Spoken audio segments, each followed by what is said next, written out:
Hello दोस्तों, स्वागत है आप सबका आपके अपने यूट्यूब चैनल अपनी संस्कृति में। देवउठनी एकादशी की व्रत कथा। कार्तिक मास के शुक्ल पक्ष पर देवउठनी एकादशी का व्रत रखा जाता है। मान्यता है कि इस दिन भगवान श्री हरि विष्णु की विधिवत आराधना करने से जीवन के सब कष्ट दूर हो जाते हैं। देवउठनी एकादशी का व्रत काफ़ी महत्वपूर्ण और फलदायक माना जाता है। हर साल कार्तिक मास के शुक्ल पक्ष तिथि पर देवउठनी एकादशी का व्रत की रखा जाता है। मान्यता है कि इस दिन भगवान श्री हरि विष्णु अपनी योग निद्रा से जाग जाते हैं। इस साल 23 नवंबर के दिन देवउठनी एकादशी का व्रत रखा जाएगा। वहीं एकादशी का व्रत बिना कथा का पाठ किए अधूरा माना जाता है। देवउठनी एकादशी व्रत कथा का पूरी श्रद्धा से पाठ करने पर व्रत के पूर्ण फल की प्राप्ति होती है। तो आइए दोस्तों, अब हम सुनते हैं व्रत कथा। एक राज्य में सभी लोग देवउठनी एकादशी का व्रत रखते थे। प्रजा तथा नौकर चाकरों से लेकर पशुओं तक को एकादशी के दिन अन्न नहीं दिया जाता था। एक दिन किसी दूसरे राज्य का एक व्यक्ति राजा के पास आकर बोला, महाराज कृपया करके मुझे नौकरी पर रख लें। तब राजा ने उसके सामने एक शर्त रखी कि ठीक है, रख लेते हैं, किंतु रोज तो तुम्हें खाने को सब कुछ मिलेगा, पर एकादशी को अन्न नहीं मिलेगा।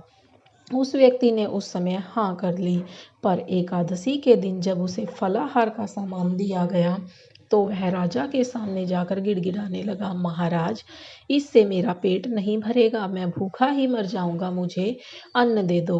राजा ने उसे शर्त की याद दिलाई, पर वह अन्न छोड़ने को राजी नहीं हुआ। तब राजा ने उसे आटा, दाल, चावल आदि दिए। वह नित्य की तरह नदी पर पहुंचा और स्नान कर भोजन पकाने लगा। जब भोजन बन गया तो वह भगवान को बुलाने लगा, आओ भगवान, भोजन तैयार है।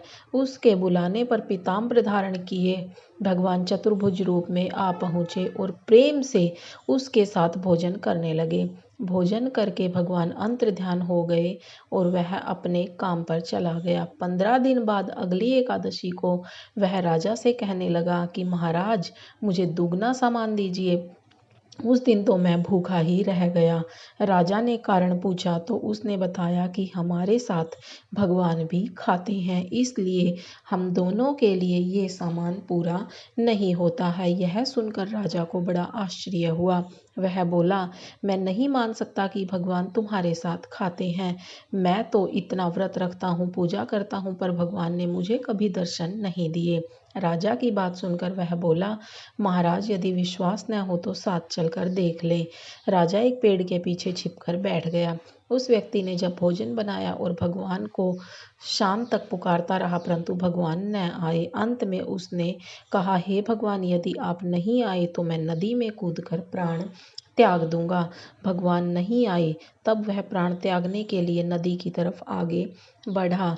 प्राण त्यागने का उसका दृढ़ इरादा जान शीघ्र ही भगवान ने प्रकट होकर उसे और साथ बैठकर भोजन करने लगे।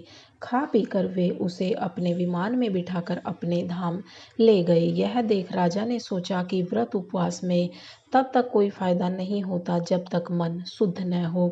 इससे राजा को ज्ञान मिला।